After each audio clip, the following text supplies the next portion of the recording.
Барлықтарыңызға сәлем. Менің финансовая программам, менің қаржылық психологиям жайлы видео түсіргім келді. Осы видеода менің ақшаға деген көзқарасымды, принциптарымды және де көптеген ақшаның психологиясын түсінесіздер деген ойдамын. Ең бірінші нәрсе бұл ақшаға деген көзқарастағы мен дайындап қойғанмын барлығын. Ең бірінші мен былай ойлаймын, бұл менің долларовый миллионер әпкемнен үйренген навык. Қараңыз, егер де сіз өзіңізді финансовый программаңыз бар ғой, миыңыздағы финансовый программаңыз, сіз қанша зат жасасаңыз да, оқысаңыз да, әрекет етсеңіз де, бизнес ашып жатсыз, әртүрлі нәрселер ашып жатсыз да, но егер де сіздің финансовый программаңыз не настроены на удачу, на успех болмаса, тогда сіз не жасасаңыз да, не әрекет етсеңіз де, білім алсаңыз да, ол кезде сізге ешқандай да успех та, ешқандай да жаңағы удача да келмейді. Ең бірінші қасиет айтып отырғанымдай, егер де фин программаны сіз всегда тек удачаға, тек успехқа настроить етуіңіз керек, өзіңіздің фин программаңызды. То есть басқалардікін емес, долларовый миллионердікін алып алсаңыз да болмайды. Сіз өзіңізге отырып жасауыңыз керек та фин программаны. Финансовая программа әр адамның, яғни ақшаға деген көзқарасы, өзінің отношениесі ақшаға деген сол нәрсені айтады. Фин программаны кішкентай кезімізде бізге анамыздан, әкемізден, олардың әрекеттерінен, олардың өмір сүрген жаңағы өмірінің сапасынан, олардың ақшаға деген көзқарасымен айтқан сөздерімен және қоғамды барлығы сіздің сол программаңызға енгізіліп, запрограммированный болып негізі жаңағы үлкен өмірге келесіз. Бірақ ол егер де сіздің ата-анаңыз жаңағыдай керемет качественный жизньді өмірде сүрмесе де, жаңағыдай сізде әртүрлі убеждениялар, установкалар болса да, демек сіз бітті, уже неуспешный адам боласыз деген сөз емес, ол программаны өзгертуге болады. Бастысы сіздің өзіңізді сол программаны өзгертуге қалауыңыз болса, сіз жақсы өмір сүруге, жақсы качественный өмір сүруге, балаларыңыз, ата-анаңыз качественный өмір сүргенін, сіз өзіңіз бақытты, ешкімге тәуелді емес, адамдарға тәуелді емес өмір сүргіңіз келсе, онда сізге әрине өте көп жұмыстану керек болады, өте көп білім алу керек болады. И бастысы сіз ең бірінші настрой қоюыңыз керек болады. Одан кейін қараңыздар, бірінші айтқан нәрсем бұл фин программаны установка жасау. Яғни тек қана сәттіліктер мен тек қана бақытқа. Қараңыздар, бір ойланып көріңізші, ең бірінші задачам болсын да, сіз егер де бай болғым келеді деп айтып жүрген болсаңыз, бай адамдарға қызығатын болсаңыз, в целом сіз өзіңіз бай өмір сүргіңіз келсе, давайте отырыңыз, бір парақ алыңыз, осындай бір параққа алдыңыз и бір сұрақ қоясыз. Мен не үшін бай болғым келеді? 50 ответ жазыңыз. 50-ден көп болса тіптен керемет. Не үшін бай болғым келеді? Байлық маған не береді? Осы сұраққа бірінші өзіңіз жауап беріңізші. Егер бұл сұраққа сіз 20-дан аз ответ беретін болсаңыз, немесе ерінсеңіз, осы жерден әңгімені тоқтата салайық. Егер сіз жай ғана 20 сөйлемді жаза алмасаңыз, сіз байлыққа жету ол бүйтіп келе салатын, порточкадан бере салатын, тез бола салатын нәрсе емес. Оған еңбек ету керек. Ал сіз даже просто сөйлем жазуға егер ерініп отырсаңыз, осы жерден әңгімені тоқтата салайық онда. Ең бірінші нәрсем, қазір отырып осыған ответ беріңіздер. Егер мен бай болсам, то есть маған байлық не береді? мен не үшін бай болуым керек? То есть сіз бай адам болсаңыз не істейсіз, өміріңіз қалай өзгереді деген сияқты ответтерді жазсаңыз болады. 50-ден аз болмау керек. Қазір бұған енсеңіз, мен даже білмеймін не айту керек екенін. Түсінікті ма? Екінші нәрсе, кеттік. Екінші бұл менің қағидам. Байымасаң, демек кедейленесің. Бір орында тұру деген болмайды өмірде. Сен либо байисың, либо кедейленесің. Либо вверх, либо вниз. Қайсысын таңдайсың? Ортада тұру деген жоқ. Мынандай инфляциямен, мынандай девальвациямен ортада тұру деген болмайды. Мұздың өзі. Мұз болып қалады, либо ерид деген сияқты. Сондықтан да ойланыңыз.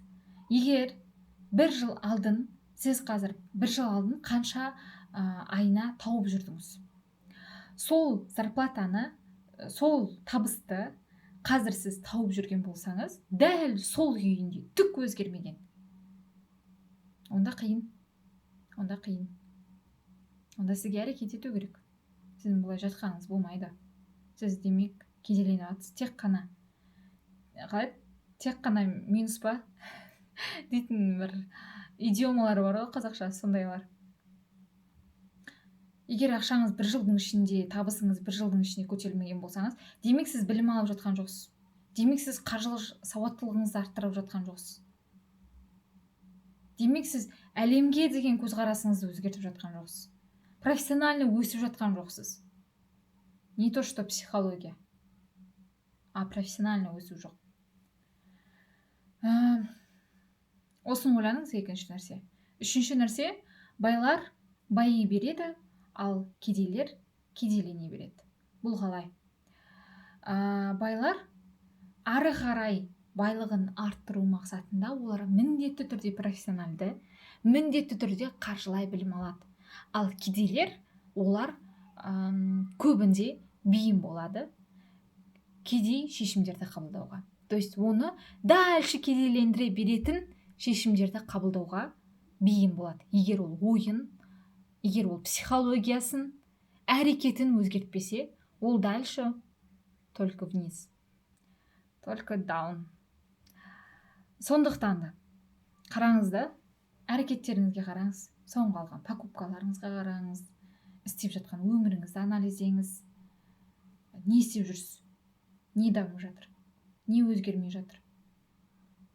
Сізді байытып жатыр ма әрекеттеріңіз? Әлде сізді тек қана кедейлендіріп жатыр ма? Немесе қазір сіз андай накопительный этапта, периодта жүрсеңіз, например, мысалға, үлкен жыл білім алатын студенттер болса, сол біліміңіз будущем сізге ақша келетіндей білім болу керек та ол. Түсіндіңіз ба? Білім алып жүрмін деген критика жарамайды. Оны монетизировать ете алатын білім болу керек. Түсіндіңіз ба?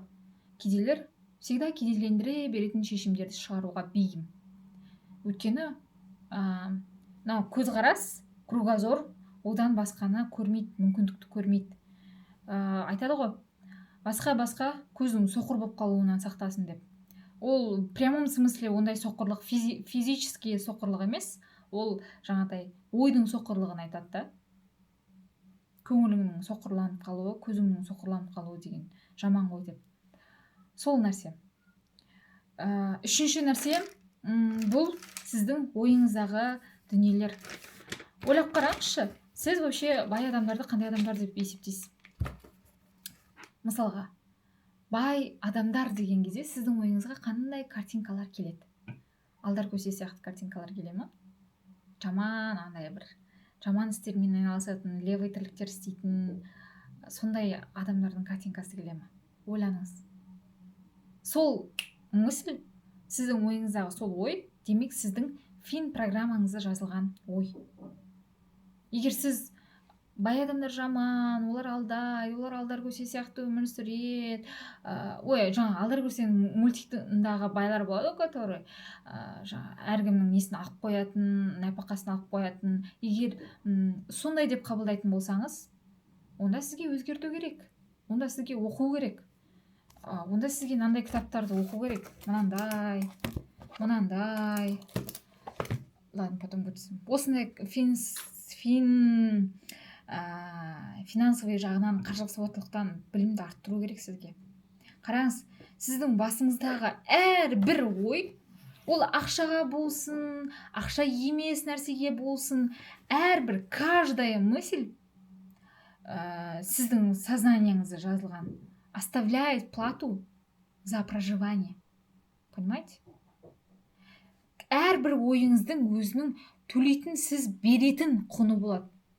Түсіндіңіз ба? Егер менің қолымнан келмейді десеңіз, демек сіз сол ойға будущем сіз оған плата бересіз. Сіздің қолыңыздан келмейтін моменттерді алып келеді өміріңізге. Вот. Төртінші нәрсе өмірге қатысты. Былай қарасаңыздар болады. Егер өмірге көп жалғыз ететін адамдарды бақылап қараңыздар, сіз де мүмкін көп жалғыз ететін шығарсыз. Мен де негізі көп жалғыз ететін адам. И мына бір ойды қараңыздар. Пока вы склонны жаловаться на жизнь, то никогда не думайте пока об успехе. Сіз қазір өміріңізге өкіне беретін, қырсыға беретін, бір шүкір ете алмайтын адам болсаңыз, ой, остановись, baby, тогда. Не надо саған успех туралы ойлауға деген сөз ғой. Түсіндіңіз ба? Сіз қазір қолыңыздағы нәрсеге шүкір ете алмайтын болсаңыз, назатқа шүкір ете алмайтын болсаңыз, сіз одан үлкен затты ала алмайсыз. Өйткені вы не заслуживаете этого. Сіз оған лайықты емессіз. Өйткені сіз мына кішкентай заттың өзін құнсыз көріп тұрсыз, ал одан үлкен зат келген кезде сіз өйткені оған лайықты адам емессіз. Сіз сол үшін өміріңіздегі бар заттарға қазір шүкірлі адам болуыңыз керек. Шүкірлі адам болсаңыз, шүкір етсеңдер арттырамын дегенде Құранда, шүкіріңіз артқан сайын сіз келесі үлкен заттарды алуға заслуживаете, достойны адам боласыздар. Сол үшін шүкіршілікті ұмытпау керек, тәубені ұмытпау керек міндетті түрде. Ең маңызды факторлардың бірі ғой өмірдегі. Шүкірлік ете білу керек. Ал қазір сіз кішкентай затыңызға шүкір ете алмайтын адам болсаңыз, ой, сізге андай үлкен затта бақыт әкелмейді, сразу айтайын. Үлкен покупкада, үй покупкада, машина покупкада, үлкен бизнес жасауда сізге бақыт әкелмейді, егер сіз кішкентай қазіргі заттардан бақыт алмайтын болсаңыз. Менің осы өмірімдегі түсінген қаржылық қағидаларым мүмкін сіздерге пайдасын тигізеді. Жасауыңыз керек істерді жасасаңыздар болады. Келесі видеоларда тағы да қаржы туралы айтқанымды қаласаңыздар, комментарий қалдырсаңыздар қуанып қалар едім.